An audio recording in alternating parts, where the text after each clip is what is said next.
क्या फजूल बातें बैठे हुए सोच रहा हो भाई, चलो आगे चलो काम करो। तो ओवर थिंकिंग हमारे साथ क्या करती है, ये एक इम्पॉर्टेंट बात है। हमारे साथ करती क्या है, जहन मुसलसल ओवर थिंक कर रहा है। ओवर थिंक नॉर्मल थिंकिंग से हट गया, एक ख्याल आ रहा है, फिर दूसरा आ गया, फिर तीसरा आ गया, फिर चौथा आ गया, फिर पांचवा आ गया, यानी एक मिनट में 5-7 ख्याल आ गए तो दिमाग तो पागल हो जाएगा। आपके लिए जिंदगी अल्लाह ने खोल के रखी है, जिंदगी आपके लिए अवेलेबल है, कोई लॉक वॉक नहीं होता जिंदगी पे किसी के। लाइफस्टाइल मेडिसिन आपके मसाइल का बेहतरीन। अब किस बच्चे को हम कहेंगे कि ऑटिस्टिक चाइल्ड है, अपने गिर्द ग्रीनरी को रखिए, ये सोल्यूशन है। केले के अंदर खास तौर पे जो विटामिन सी और मैग्नीशियम है, लूज टॉक नहीं करनी आपने अपने बच्चे के साथ, प्रोफेशनल टॉक करनी। हम इन चीजों को साइंस और मेडिसिन से जोड़ने जा रहे हैं। कामयाबी और खुशी वर्सेस नाकामी और गम। अस्सलाम वालेकुम, professor doctor Asif Ahmed, lifestyle medicine. आज का जो टॉपिक है ख़ासा यूनिक है और मेरे ख़्याल में मुझ समेत बहुत सारे लोग इस मसले का शिकार हैं। फजूल बातें सोचना, फजूल बातों में दिमाग को उलझाना, फजूल बातों का जहन में आना। ठीक है ना, हम कहते हैं ना यार क्या फजूल बातें बैठे हुए सोच रहा हो भाई, चलो आगे चलो काम करो। तो ओवर थिंकिंग ये एक बहुत बड़ी बीमारी बन चुकी है, बहुत सारे लोग इसमें हैं। तो ओवर थिंकिंग एक ऐसा इशू हो गया जिसमें आज शायद ही कोई बचा हो। लेकिन पहले तो ये समझें कि ओवर थिंकिंग हमारे साथ क्या करती है, ये एक इम्पॉर्टेंट बात है। हमारे साथ करती क्या है और ये कैसे होती है। आप ये सपोज़ करें कि आप एक इम्तिहान देने जा रहे हैं, ठीक है। वो इम्तिहान क्या है, एक ड्राइविंग टेस्ट है, ड्राइविंग टेस्ट। अच्छा, आपने बड़ी ज़बरदस्त तैयारी भी की, आपको पूरी गाड़ी भी चलाना आती है, आप ड्राइविंग टेस्ट के लिए वहाँ सेंटर पे भी पहुँच गए वक्त पे। अब एक शख्स ने आके आपके कान में कहा जब आप अंदर जा रहे थे, यार अंदर जो डीएसपी साहब बैठे हैं ना, यार ये बड़े मुश्किल आदमी हैं।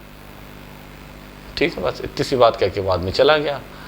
अब आपके साथ क्या हुआ, आप तो नॉर्मल थिंकिंग के साथ आए थे, नॉर्मल कॉन्फिडेंस के साथ आए थे, नॉर्मल तैयारी के साथ आए थे, और एक साहब आपके कान में एक छोटी सी बात कह के निकल लिए।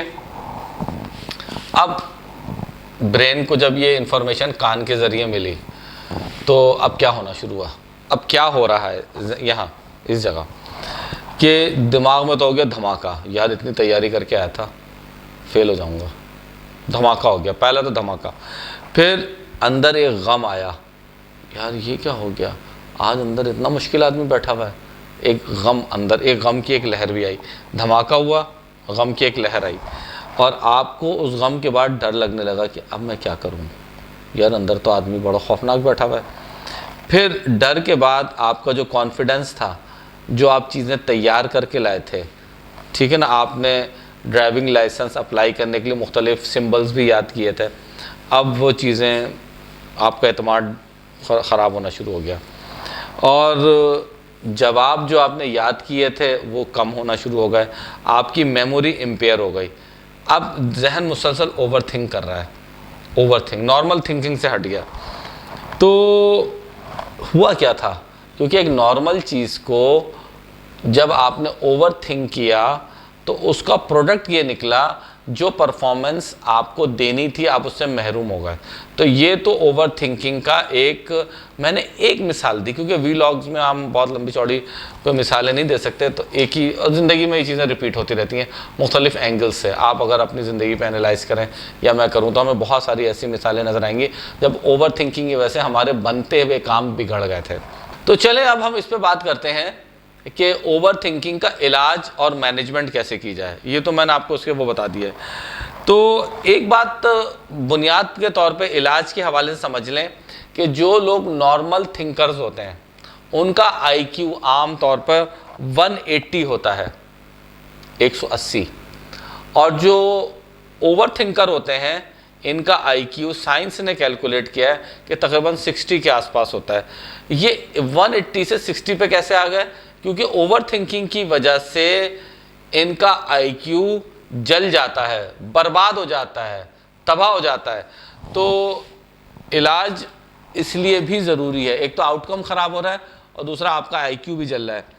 तो होता क्या है IQ, ये ओवर थिंकिंग के जो मैनेजमेंट की स्कीम मैं आपको बता रहा हूँ, इसमें आप इन चीज़ों को भी मलूज़ खातिर रखें कि ओवर थिंकिंग में होता क्या है, प्रोसेस कैसे है।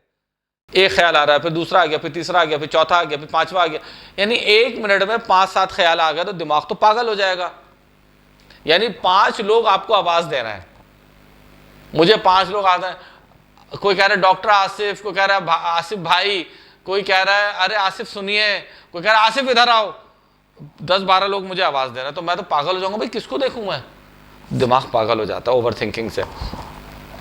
और जब ये दिमाग पागल होता है तो मैनेजमेंट के हवाले से बात हो रही है, ओवर थिंकिंग जैसे हुई तो बॉडी की सिंपैथेटिक ड्राइव ऊपर चली गई, सिंपैथेटिक ड्राइव। इस सिंपैथेटिक ड्राइव पे इंशाल्लाह हम एक पूरी वीडियो बनाएंगे। तो सिंपैथेटिक ड्राइव ऊपर गई आपकी, आपके नेगेटिव हार्मोन्स रिलीज हुए, आपका हार्ट रेट ऊपर गया, आपका ब्लड प्रेशर ऊपर गया, आपकी ब्लड शुगर ऊपर गई, आपको थकन शुरू हो गई, आपको चिड़चिड़ापन शुरू हो गया और आपको गुस्सा हो गया। हो क्या रहा है, ओवर थिंकिंग। ओवर थिंकिंग तो ओवर थिंकिंग इंसान करता क्यों है, ये मैनेजमेंट के पार्ट्स हैं। जब समझेंगे, समझना भी तो मैनेजमेंट का पार्ट होता है ना। तो लाइफ स्टाइल मेडिसिन में यही चीज़ें हम आपको बताते हैं। तो लाइफ स्टाइल मेडिसिन के हवाले से ओवर थिंकिंग का जो खदशा है वो ये है कि हम ये महसूस करते हैं कि हमारी ज़िंदगी पे एक लॉक लग गया है। जैसे मैंने आपको जो मिसाल दी थी ड्राइविंग सेंटर पे, कि वो मुझे महसूस हुआ, या मैं जब वहाँ गया और मेरे कान में किसी ने कहा कि जी अंदर जो DSP साहब बैठे हैं बहुत ज़्यादा ख़तरनाक आदमी है, किसी को पास नहीं करते, तो मेरे दिमाग में ड्राइविंग लाइसेंस को हासिल करने के हवाले से एक लॉक लग गया। वो लॉक जो है ना, उसने मुझे बर्बाद करना शुरू कर दिया ओवर थिंकिंग की वजह से, और पूरा मैकेनिज़्म उसका फॉलो होता है। तो ओवर थिंकिंग के लिए ज़रूरी है कि आप ये समझ लें कि आपकी ज़िंदगी पे कोई लॉक नहीं लगा। ये ओवर थिंकिंग के ट्रीटमेंट का पहला स्टेप है। There is no lock present on your life. आपके लिए ज़िंदगी अल्लाह ने खोल के रखी है, ज़िंदगी आपके लिए अवेलेबल है, कोई लॉक वॉक नहीं होता ज़िंदगी पे किसी के, ठीक है ना, नंबर 1। और नंबर 2, ओवर थिंकिंग हमेशा 2 वजूहात से होती है, जब आप गलत अंदाजे लगाते हैं या गलत इन्फॉर्मेशन दी जाती है। जैसे गलत इन्फॉर्मेशन दी गई कि अंदर जो साहब बैठे हैं बड़े जालिम बैठे हैं ड्राइविंग सेंटर में, जो आपको लाइसेंस ही नहीं देंगे, तो आपने गलत अंदाज़ा लगा लिया कि मुझे भी नहीं मिलेगा। हालांकि वो साहब भी ठीक थे और आप कॉन्फिडेंट भी थे, लेकिन गलत अंदाज़ा लगाया। तो ये 2 वजूहात हैं, ठीक है ना। एक लॉक लग जाता है, गलत अंदाजे, गलत मालूमात। तो ये क्यों ज़रूरी है कि आपको पता हो कि आपके जो गलत अंदाजे हैं और गलत मालूमात है आपको कैसे बर्बाद करती है। क्योंकि आपका जो दिमाग है वो आपकी दी हुई मालूमात और थिंकिंग प्रोसेस पे चलता है।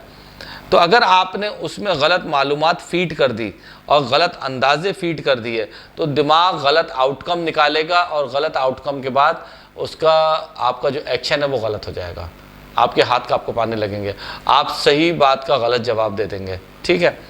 तो ओवर थिंकिंग को ख़त्म करने के लिए ज़रूरी है कि हम ये समझ लें, मैं रिपीट कर रहा हूँ, कि कोई लॉक नहीं है, गलत मालूमात नहीं लेनी, गलत अंदाजे नहीं लगाने, और वसवसे में नहीं पड़ना, अपने कॉन्फिडेंस को इरेक्ट रखना है। जो तैयारी करके आए हैं उस पे आप खड़े रहें। और आखिर में पंच लाइन ये है कि आप बिस्मिल्लाहिर्रहमानिर्रहीम करके और अल्लाह पे भरोसा करके अपने जायज़ काम को कर डालें। बहुत शुक्रिया। लाइफस्टाइल मेडिसिन की क्लिनिक चल रही है, लिंक आपके साथ शेयर हो रहा है, मैं आपके लिए हर हवाले से मुंतज़िर हूँ। अस्सलाम वालेकुम।